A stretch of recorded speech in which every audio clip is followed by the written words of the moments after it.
Hello viewers, Sadip টেকের পক্ষ থেকে আমি সদীপ সরকার সবাইকে জানাচ্ছি আন্তরিক শুভেচ্ছা এবং অভিনন্দন।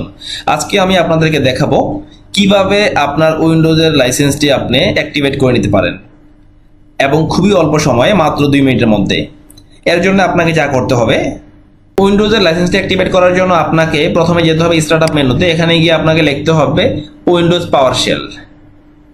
উইন্ডোজ পাওয়ারশেলে গিয়ে আপনি এখান থেকে যাবেন রান অ্যাজ অ্যাডমিনিস্ট্রেটর। দেন আপনি ইয়েস দিবেন।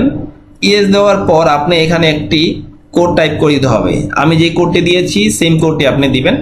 দেওয়ার পর কিবোর্ড থেকে এন্টার ক্লিক করবেন। খানিকটা সময় নেবে প্রসেসিং এর জন্য।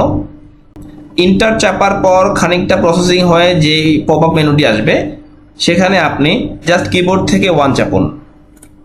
1 চাপার পরে ইনিশিয়ালাইজিং কিছুটা সময় নেবে, একটু অপেক্ষা করুন।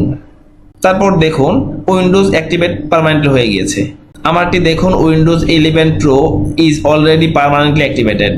অসংখ্য ধন্যবাদ। আমার ভিডিওটি যদি একটু ভালো লেগে থাকে প্লিজ আমার চ্যানেলটি সাবস্ক্রাইব করুন এবং আমার ফেসবুক পেজে ফলো দিয়ে সাথেই থাকুন। ধন্যবাদ।